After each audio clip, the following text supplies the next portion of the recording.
Happy Wednesday. Let's see, where do we start? There's so much. A I feel lot like I say, happening. yeah, I feel like I say the same thing every episode. Like 2 days go by and it's just so much shit going on that it's hard to keep up with. But I think the biggest news from yesterday is that after like 13 months of conflict, Israel and Lebanon have finally agreed to a ceasefire, which was supposed to start at 4 a.m. this morning. And it was taken to a vote last night by the Israeli government. And the condition is that residents in northern Israel will be guaranteed safety. And Lebanon's prime minister agreed, and reportedly Hezbollah also agreed to the terms of the deal. So there's going to be a 60-day ceasefire, and Hezbollah fighters are supposed to retreat at least 25 miles from the border, and Israeli ground forces are going to withdraw from Lebanese territory. And Netanyahu gave three reasons for deciding to pursue a truce. One, he wants to focus on addressing the growing threats from Iran. He wants to replenish the Israeli military's depleted weapons stockpiles and then let the Israeli military basically recuperate. And he also made it clear that Israel will take military action if there's any breach in the agreement. And with such a long history of unresolved conflict between these two countries, like who knows how long this truce will actually last? Because it seems to me like it doesn't exactly resolve anything. And it also doesn't do anything to address the issues in Gaza. Although I did read this morning that now that Israel and Palestine have this agreement, reportedly Hamas is now open to a ceasefire in Gaza, and most likely because they're not going to have support from Hezbollah anymore. But I guess we'll see what happens. But now Biden can claim victory and take credit for supposedly ending a war during his last waning days in office. So, what do Even you think? though we all know it's not Biden, it's Right. Trump who's been working behind the scenes and already told Netanyahu this needs to end like very quickly. So Mhm. I think a lot of it has to do with Trump because remember, like right after the election, it was like all of a sudden Hamas was like, we're open to a peace deal, and Hezbollah's like, we're open to a peace deal. And Netanyahu was still being a little stubborn. But then on the last episode, when we talked about the ICC, like the charges against him, I wonder if that played into it because, maybe that kind of pushed him into like, okay, I need to come to the table because, all these countries want to arrest me. You think that like maybe impacted it? I don't know because again, I don't trust the military industrial complex. And I read that Senator Ted Cruz, he was basically saying that the only reason Netanyahu agreed is because something to the effect of Biden threatened to withhold munitions that they need from them unless they do this ceasefire. So there could be that aspect of it. But again, I don't, from everything I've read, it doesn't seem like a ceasefire is really resolving anything.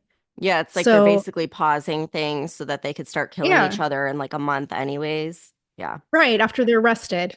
Well, if there's a ceasefire for now and then Trump takes office, that gives me at least a little bit of hope that once he's in, this will start to dissolve. But again, like we talked about last week, and just like you said, it is up to the military industrial complex. Like Yeah. they're gonna do everything they can to make sure it's ongoing. And if this is resolved, I guarantee there will be another conflict in the Middle East that'll come up because think about it, in our lifetimes, like it's been nonstop conflict there that I think Right. the military industrial complex has a part in creating. So I don't know. I hope there's a ceasefire. I hope it lasts, but I don't know. I'm like losing hope with all this stuff. Well, again, it starts today, so I guess we'll see. But Yeah. speaking of like military and all that fun stuff, I don't know if you've been seeing all this shit, but the left is like in a total tizzy with Trump. And this time it's about the expectation that he's going to create an executive order to ban transgenders from the military when he takes office. And I guess this came out in a British publication called The Times a couple days ago. And they're claiming that this would impact over 15,000 active duty military members who they're saying would be immediately discharged and lose all their veteran benefits. And the MSM has like totally jumped on this bandwagon of perpetuating this narrative as being like the number one thing that Trump's going to do immediately when he gets into office is fire all the transgender service people.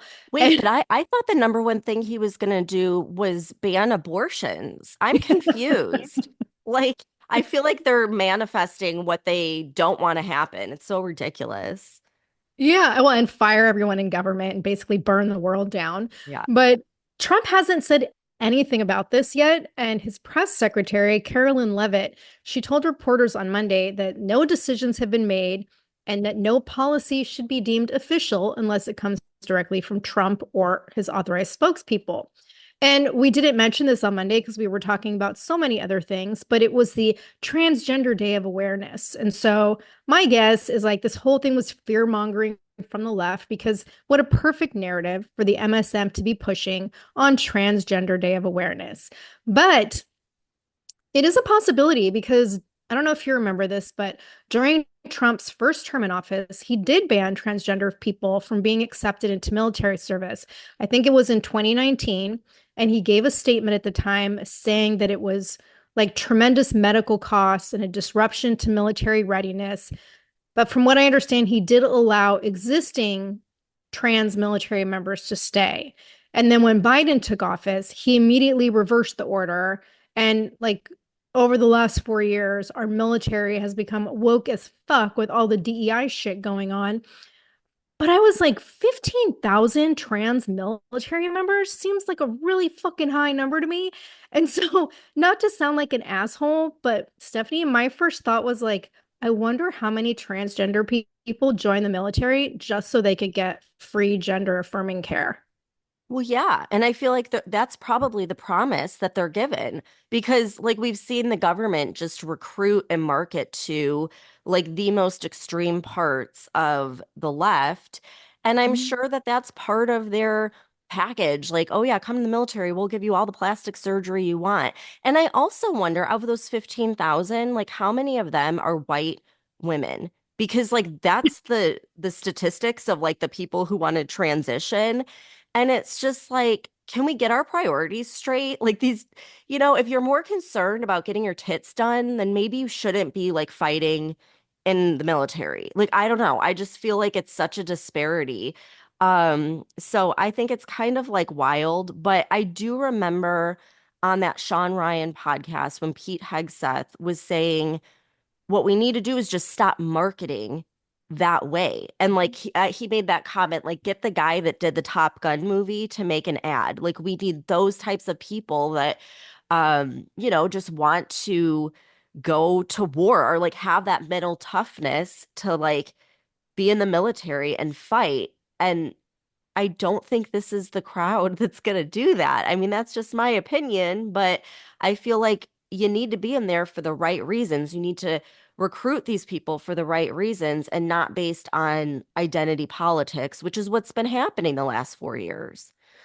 Yeah, and I don't know if this was the same interview or not, but in one podcast, he was saying that having trans people in the military is like pushing the boundaries because they don't integrate very easily with the troops and they're not deployable because of all of the drugs that they're on.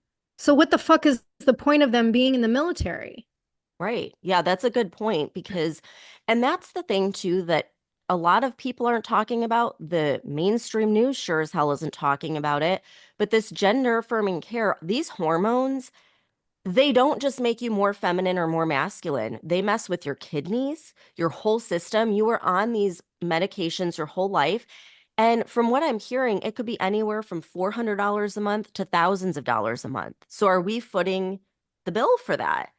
And is that messing with your mental acuity and your physical acuity and all these different things that are really important when you're in the military? Well, since you asked, yes, we are. We are footing the bill for that, and we have been Right. for the last 4 years. There was a Daily Mail article that came out yesterday reporting that back in May, official records surfaced showing that the Pentagon has spent more than $26 million treating transgender troops since 2020.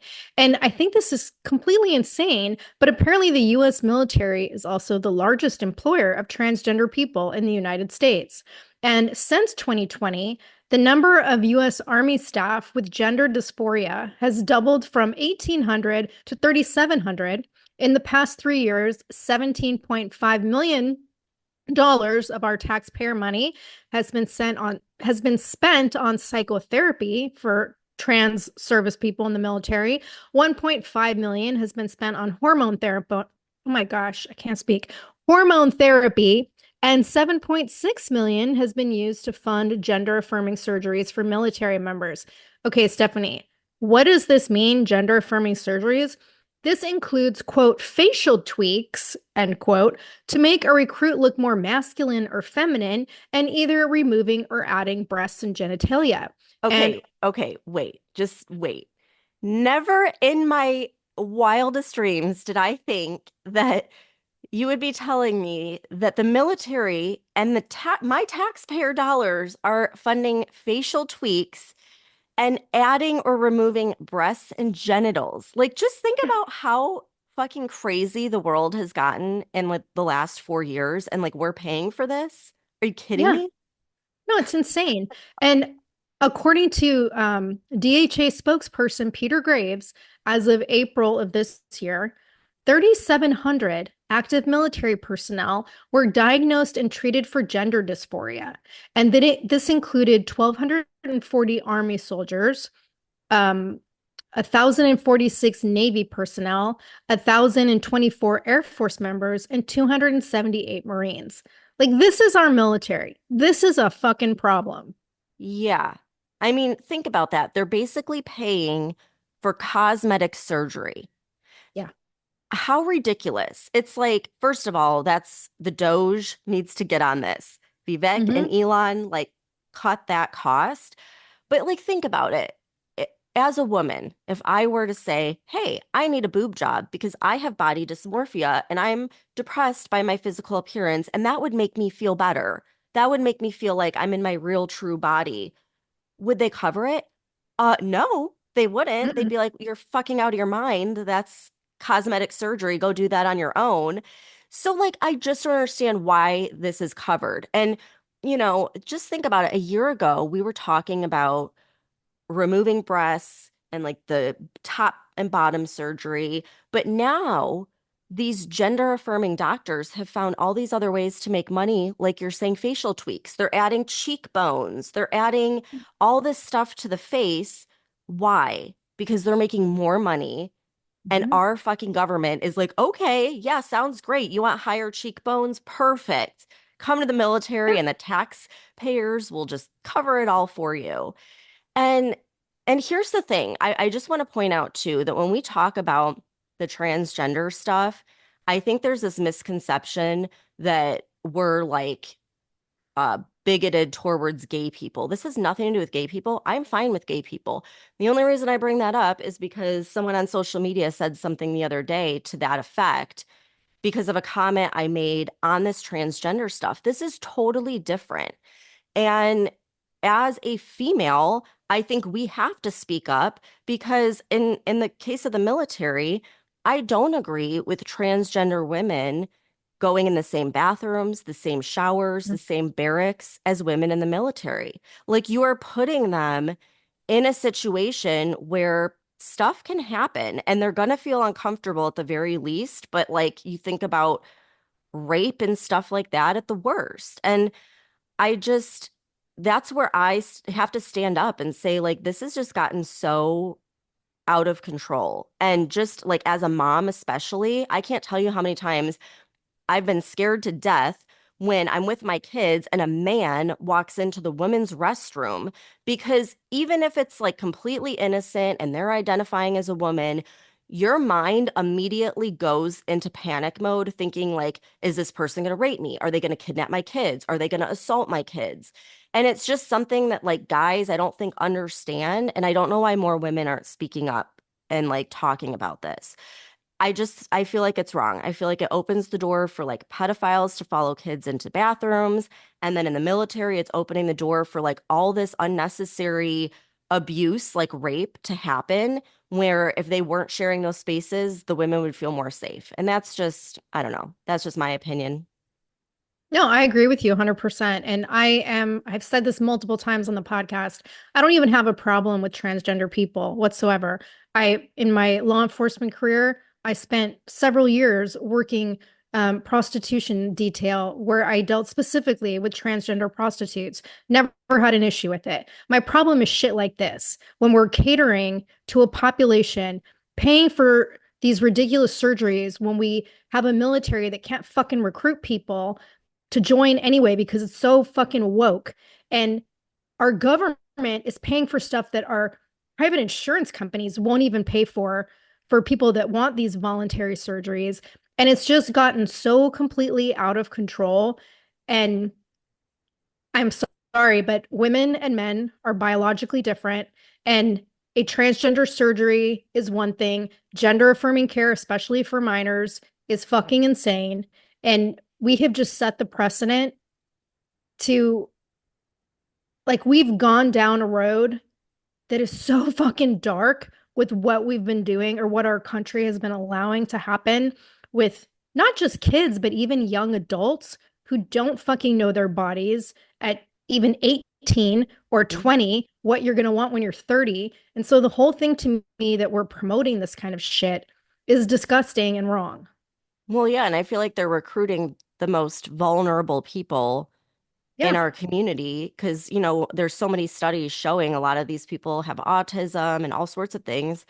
And it just pisses me off because how many veterans have you met who can't get life-saving care that they need for like cancer and things like that from the VA, but then we're going to pay for cosmetic surgery? I was going to thank you for bringing that up because I was going to say that because I know personally multiple veterans who have PTSD issues and all sorts of other trauma and physical injuries and God knows what else from their military careers. And they can't get the fucking government to cover their medical expenses. But our government's going to pay for this kind of shit? No. Yeah. I know a lot of people that have worked at the VA too, and it's like if you do get care, you might wait 6 months, a year, Yeah, whatever for you have to get a lawyer half the time yeah. and Hmm. fight to get the care that you should be given automatically. Yeah. So it's like I'm sorry, I don't feel bad for these people that think that they need, to have cosmetic surgery to make them feel better. And we know it's not going to make them feel better. Like that's not Right. fixing the problem. So on to like the whole bathroom issue again, because when we've talked about this like happening in Congress and we kind of like laughed at it, because there's more important things going on in the world. I do kind of feel bad now that we laughed at it because I didn't realize that it's part of this like bigger initiative that Nancy Mace is working on to keep biological men and boys out of girls' locker rooms, bathrooms, changing areas, like any vulnerable place. Like she's trying to change this throughout the country. And it's important to her because she's a victim of rape. And I think this is an important perspective for people to understand, especially if you've never been in that situation, to understand like why women feel uncomfortable with this. So, she went on Pierce Morgan and kind of explained her side of why this is important and why she's not backing down, even though she's getting death threats. So listen to her. I'm a survivor of rape. I was raped at the age of 16. And about a year ago, I had a deeply traumatic experience. And I was diagnosed with PTSD or post traumatic stress disorder from abuse that I suffered at the hands of a man. And I've lost 30 pounds over the course of the last 12 months. This weekend, in fact, I moved for the fourth time in a year. And so I have suffered the consequences of abuse. And I know firsthand how women's private spaces should be just for women. Rape victims like myself or any woman, for that matter, should not be forced to undress in front of men. And that's what the insanity of the left, that's what their policies are causing, not just on Capitol Hill, but all across the country in schools, in locker rooms, dressing rooms, bathrooms. This is happening everywhere. And we have to put a line in the sand, big, fat, bold, red line, and say, hell no, no more. Like I am going to fight like hell for this. I don't want chicks with dicks in my bathroom, in my dressing room. I don't want to be forced to change in front of a man, period. And it's a trigger for me. And I absolutely am going to go to the mat for women and girls everywhere and put a stop to it. Your critics say when you use phrases like chicks with dicks, you're being deliberately inflammatory and you're fueling transphobia, that you have essentially a hatred of trans people. What would you say to them? I would say they're completely off the rails. They're worried about feelings and not facts. And the facts are, Pierce, I voted for gay marriage not once, but twice. I have co-sponsored legislation to protect the rights of those in the LGBTQ community. But I draw a line, the insanity of the left that thinks it's okay for a man and his penis to be in our private spaces. And look, Pierce, I was receiving hundreds of death threats a day last week. I got over 1,000 death threats. I've had to increase my security. Some guy tried to rush the stage last week trying to get at me. I've had multiple people in front of Capitol Police that were guarding me come up to me and try to verbally or physically accost me over the last couple of days. The fact that you're willing to kill a woman over her right to privacy it's insanity. And I feel like the more that they come after me, the harder I'm going to fight back, the harder I'm going to push back. It's rabid insanity. It's total insanity. And man, like I have been on Nancy Mace's TikTok. Like last night, this poor woman, like you could tell she had been crying. She looks like a skeleton. She's gotten so skinny. And remember when we did the UAP episode and like she's like leading that hearing. Yeah. And I remember thinking like she is off. Like she is not on her A game. She kept tripping over her words. She looked so tired. Well, now I know why. Like these people are literally trying to kill her. She's had to move 4 times, spend all this money on security, all because she's trying to keep girls' locker rooms and restrooms like just for girls. And I just think it's like, who, like these people are like predators. You know what I mean? It's like, Yeah. this is so wrong. And now they're not getting their way. So they're going to threaten to kill her. It's just, it's complete insanity. Yeah, she's getting ripped apart in the media. And I guess even on CNN, um, what's her name?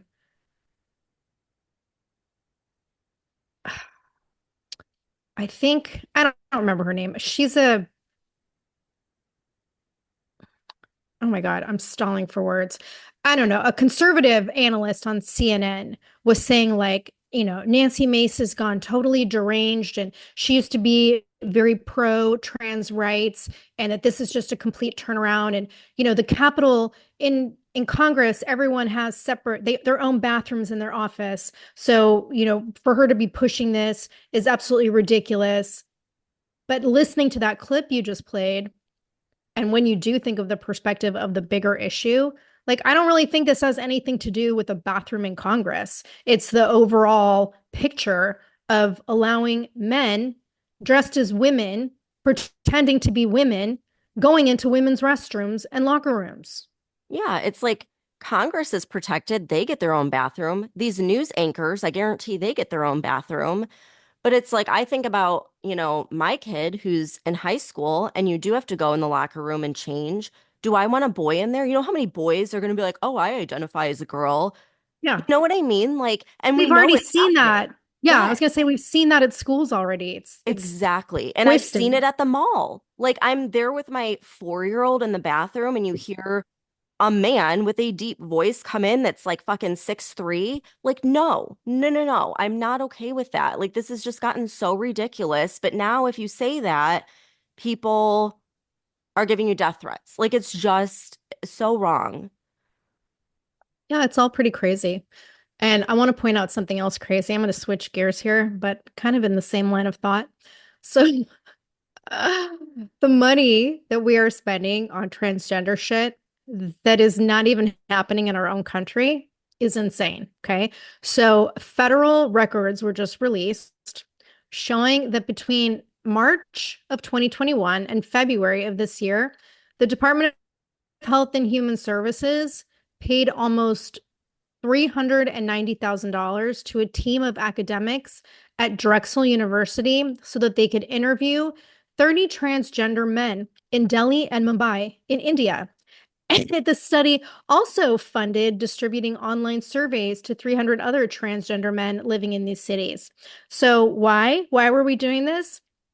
Apparently, it was vitally important to the Biden admin to study mental health conditions of people in India. And the researchers argued that their work was necessary because of major socio-legal changes that's affecting the mental health of the transgender community in India. And of course, their end recommendation was to implement public funding for gender affirming care and surgeries. And that's not all. That's like the tip of the iceberg because the Biden admin approved what? Well, I'm sorry, I'm trying to do the math here, okay? $390,000 to interview 30 men, transgender men. Yeah. Hmm. You and I could do that in like a week for $0 on this Right. podcast. How does it cost 390,000 to interview 30 people? Like this is Good like clear question. money laundering. Sorry, go on. I didn't mean to interrupt. Oh no, but there's more, okay? Because the Biden admin also approved multiple LGBTQIA XYZ grants to support transgenders in India over the past 4 years, including having the State Department use our tax dollars to train thousands of pro gender activists in India. So, this was initially reported back in April by the Daily Caller when the grant was posted on the State Department's website. And it was part of their public diplomacy program for supporting US foreign policy goals and doing things to advance national interest and enhance national security. So, Stephanie, they were offering between $120,000 and $150,000 a year to hire a third party to run the program that started a couple months ago in August. And their initial goal was like 200 activists, but they wanted by the end of the year to have thousands of activists. And they have spent hundreds of thousands of dollars for transgender activist training to promote transgender ideology in India as part of the national security program for the United States. Like, what? I think we're in the wrong business. I think you and I, instead of doing the podcast, why don't we go train some activists and I just know. be done? I mean, like easy peasy. This sounds like a great way to scam people out of a lot of money. Yeah, and it's like you said earlier, like this is the shit that Trump and Elon and Vivek and Doge, like they need to get rid of this immediately. This is a complete fucking waste of government personnel and money and time and resources. And you have people in our own fucking country that can't make ends meet, and we're spending hundreds of thousands of dollars to interview fucking transgenders in India. Yeah, it's like of all the ways you could waste money, how the hell do you come up with this shit? Like, couldn't you waste it on like helping the homeless people in America or like maybe veterans that have cancer and can't get Mhm. care? Like that seems like a good way to waste money. I'd be cool with that. But like, no, we're spending it on transgender activism in India. And Yeah. here's the thing that clicked for me as you were talking. Okay, I'm just picturing, these government employees all sitting in a room and they're like, "All right, how can we make some money off of our jobs?" Okay, we're going to take our friend's company. My brother has a company, a consulting company. We're going to pay them 390,000 and I don't know, we'll just say that we're like interviewing transgender people in India. No one will question it. It's fine. Like that is literally what's happening. I guarantee that is what is happening. This is like all a scam so they can enrich themselves. It has to be because it's so outrageous. Yeah. And then on top of that, we'll, offer a job that's probably four times the average American salary so that they can go out and find people to be activists. It's like we already have all of our cousins in DEI consulting. What else can we do to take more taxpayer money? Transgender people in India. It's a big thing. It's like, are you kidding me? Come on. Oh, yeah. Well, here's another one because this is a controversial story that's going on in the news right now with the San Jose State women's volleyball team. So they have a transgender player on the team who goes by the name of Blair Fleming. And last month, I guess 4 other teams forfeited playing games against San Jose, basically in protest of Fleming being on the team. And then an emergency lawsuit was filed against the league by 9 players in the conference because there's an upcoming Mountain West Conference Women's Championships, and it's actually scheduled to start today in Las Vegas. And one of the players who's filing the lawsuit is actually the co-captain of the San Jose team. So on Monday, U.S. District Judge Cato Cruz ruled that Fleming can compete in the championships. And listen to the reasoning, Stephanie. He said the case had no chance because it was submitted just days before the competition, and that prohibiting a player from participating in a tournament just days before its start, quote, would risk confusion and upend months of planning, end quote.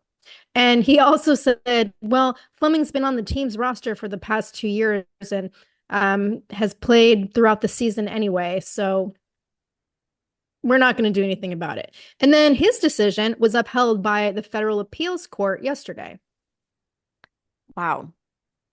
Well, as you were talking, I looked up a picture of Blair Fleming, and I think everyone should because this is clearly a dude. Like, this is just crazy. And back when we talked about the Olympics and that guy who like beat the girl in fighting, and they were like, oh no, it's really a female. Nope, it's a guy. They've confirmed it is like full on a man. So it's just like, this is so ridiculous. And I just feel so bad for all these girls who, like you're in this sport your whole life and you think like, I don't know, you just have like different ambitions for getting on the leaderboard, getting to the top. I don't know a lot about sports, but then it's all crushed because you've got one guy competing and like stealing all of it, basically. I don't know. It's just so crazy. Yeah. And like what really made this whole thing click was Riley Gaines was on Joe Rogan's podcast. I was listening to this yesterday. And I know that this is old news, but like there's so many things I didn't fully understand about Leah Thomas when like this all came out. And Riley Gaines was telling Joe Rogan like the significance of Leah Thomas beating all the girls. And what I always thought was, okay, there's this Leah Thomas, clearly a guy, like isn't he like 6'5" or something crazy? And I'm like, okay, he beat the girls on that swim team. No, it's not just that. It turns out that Leah finished 2 seconds before any woman ever in swimming. It beat the Olympic female swimmers. He beat world record holders. And like Riley was saying, 2 seconds sounds like nothing if you're not in swimming. But in swimming, they go by 100th of a second. So 2 seconds is like 2 whole body lengths ahead of the next person. And like if that's not bad enough, the next day during the 200, Leah and Riley Gaines finished at the same exact time. And they forced Riley Gaines to give up the title and the medal and give it to Leah. And she was like, why? That's not fair. And they were just like, well, it'll look better. And like, that's insane. I mean, this person, to put this into perspective, Leah was on the men's swim team in 2018 to 2019, and he came in 554th place. Like, that's insane. But then switches to the women's team and beats not just all the girls, but also beats the world record time for women and beats any Olympic athlete and female swimmer. Like it was just so eye-opening for me how significant this is. And that if this continues, women will essentially be eradicated from sports. Because how do you compete with that? Yeah. Yeah. And on top of that, like, aside from the fact that I'm sorry, but women and men in the majority of sports just you can't put them competing against each other. Biological differences. Like it's just I'm sorry you can't argue that. But the other thing that I just find so disturbing is any guy who actually, in my mind, who wants to compete in women's sports, you're a fucking pussy. Mm-hmm. Yeah. And I have no fucking respect for you. And I don't care. You can choose to identify as a woman, and I will respect that, but not competing in women's sports. Like, have some fucking sense of personal pride in being a decent human being. And you don't compete against people who are physically not at the same level as you are. Yeah. I mean, 554th place to first place. This is Yeah. why we have a men's category and a women's category. And it's Yeah. just crazy that, people don't want to see that. I don't know why. I think it's the whole virtue signaling thing that clouds people's judgment. They're like not living in reality. No, it's not reality at all. And you know who else isn't living in reality? The fucking British Transport Police. So, Oh God. okay, so I read this yesterday, and I think this is absolutely insane. So, the British Transport Police are now allowing transgender police officers, men, male police officers who identify as women, to now strip search women. And the only requirement is that they have to provide what they call a gender recognition certificate that shows that they permanently identify as whatever gender it is they've decided to be. And I would, there's a retired police superintendent and the national policing lead for the Women's Rights Network in Britain. And she said this is essentially state sanctioned sexual assault, which it is. And as a former cop, like, I find this to be totally insane and completely disturbing.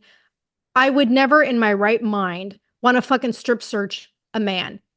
Yeah. And any woman, I don't care like what your crime was, it's fucking dehumanizing and humiliating to have a male officer who identifies as a woman strip searching a female, because a strip search is not just take your clothes off and let me look at you. There's a whole lot more involved, and it's very violating to begin with.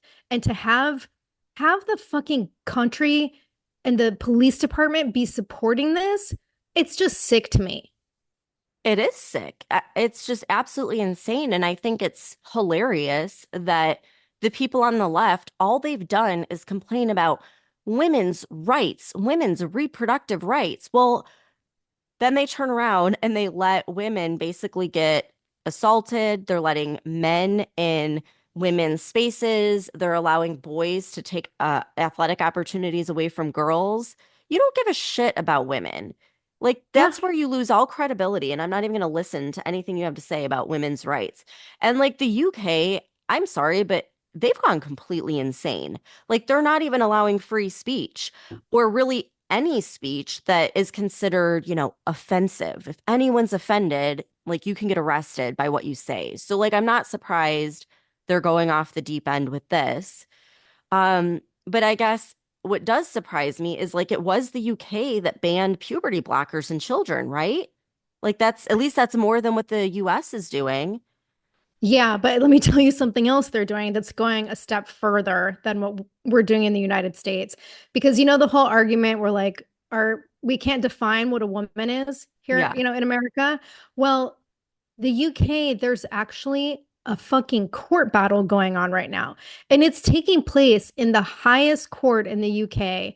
And it's this big, like, battle over the definition of a woman. It's a landmark case. It just started yesterday.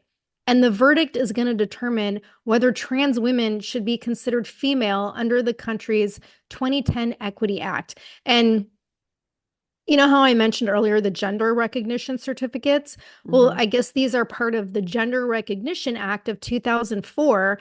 And the case started because the British government said that, I'm sorry, the Scottish government, which is all part of like the UK's um, political structure, said that anyone with one of these certificates that says they're a woman, they consider them to be a woman, regardless of biological sex.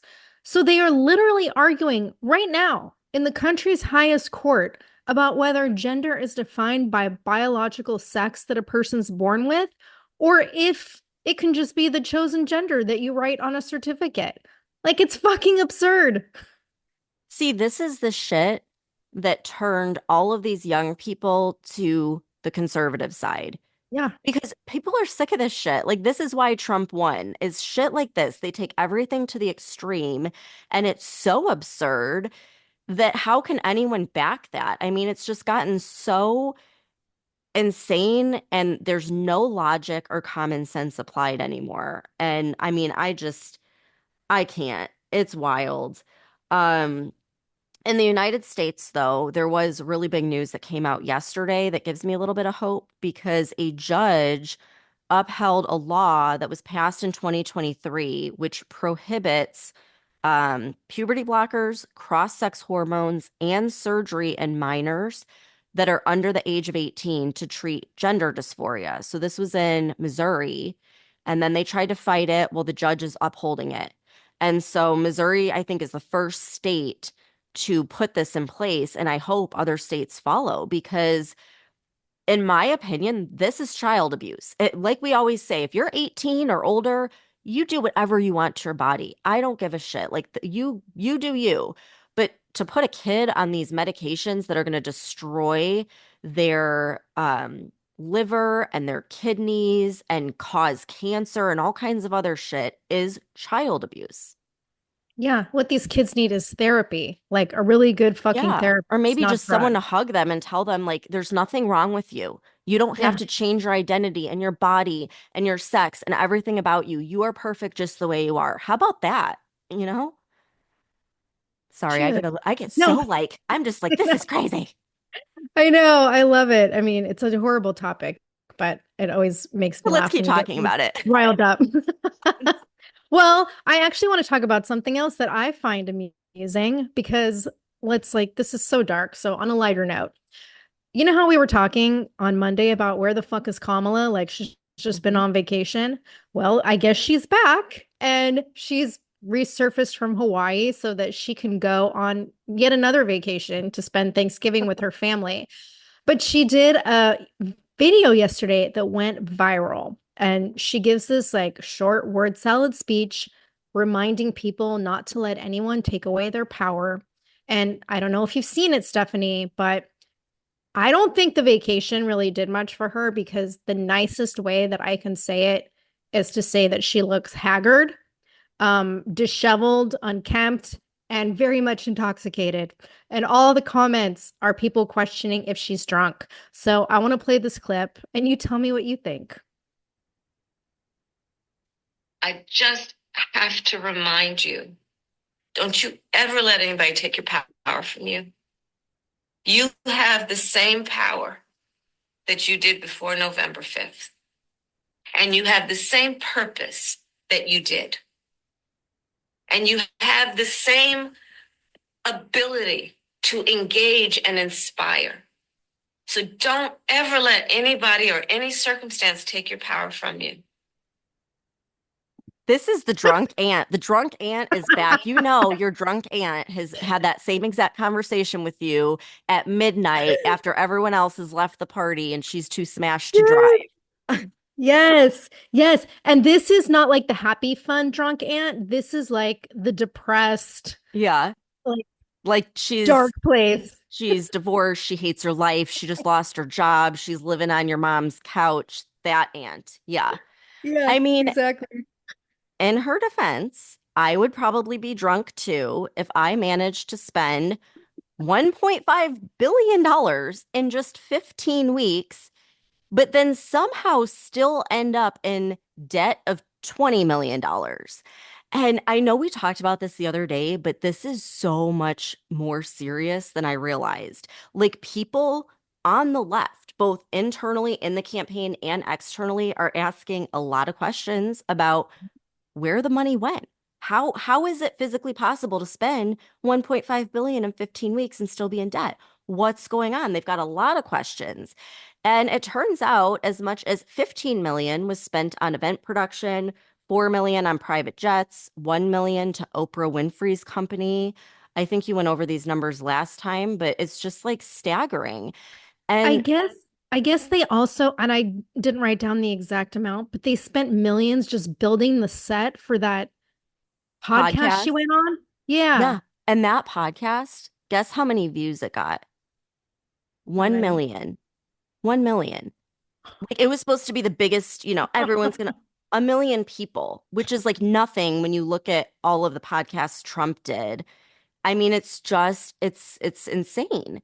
And so now the Democrats are like turning against them. And both Kamala and Waltz are expected to meet with the Democratic National Committee's finance directors to answer these questions. So I was thinking, like, maybe she was hiding out in Hawaii, knowing she's screwed. Like, she can't answer these questions.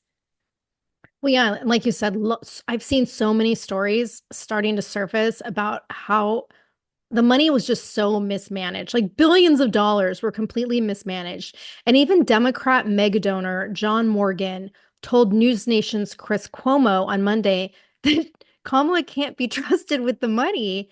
And he thinks this is going to disqualify her from any future campaigns. And people are talking about like, oh, she's going to be the next governor of California, and we want her to run again in 2028.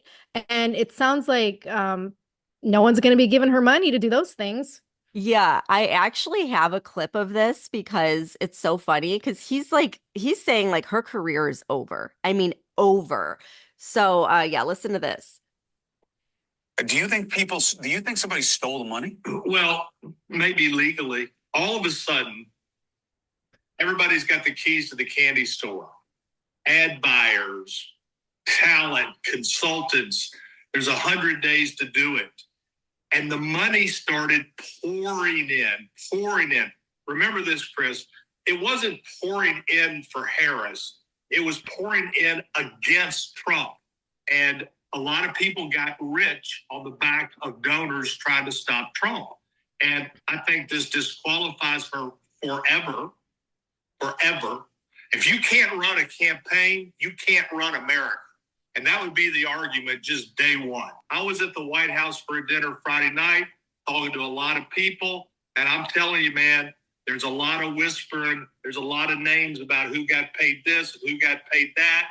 Same thing is going to follow Harris for the rest of her career. She cannot be trusted with the money. Yeah. So yeah, she's screwed. Like her own people are turning against her.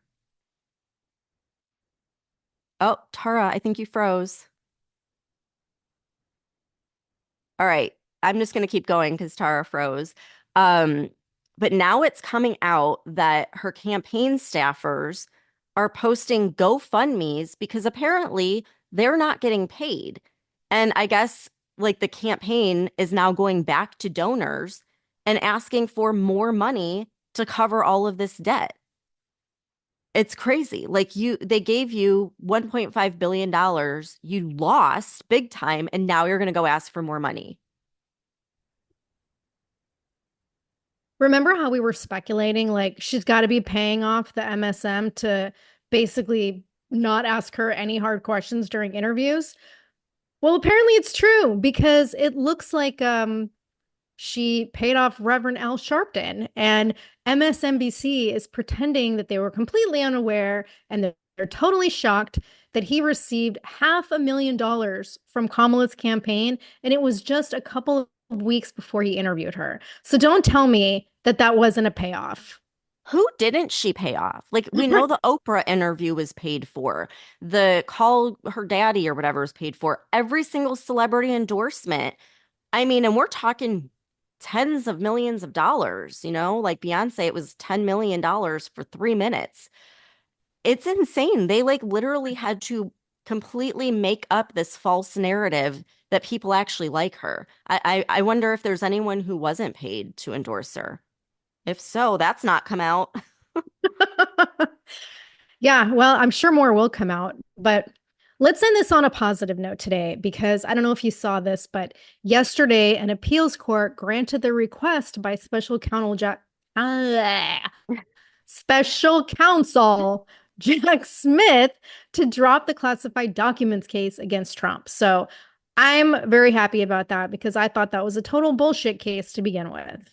And what a waste of money. Once again, I think they said it cost something like $100 million of taxpayer funds to pay for that. So it's just sad, but I'm glad it's over. Yeah, like all the other shady lawsuits against him. So Okay, well, on that good news, happy Thanksgiving to everybody tomorrow. And even though Thanksgiving is not celebrated here in the Czech Republic, I personally will be celebrating by making some homemade pumpkin pies in honor of how thankful I am that Donald Trump is going to be back in office in less than 2 months. So, Joy Reid, you can suck it with your hateful message warning Trump voters that they're going to be excluded from family Thanksgiving plans. And we really hope that everyone has a great holiday, that you get to spend time with good friends and loved ones and laugh and have a great time and eat some good food. Yes, happy Thanksgiving. Hopefully the drunk aunt who's a liberal won't show up to Thanksgiving dinner, but if she does, we'll have a good laugh, right? All right, thanks everyone for tuning in, and we'll see you back here on Friday.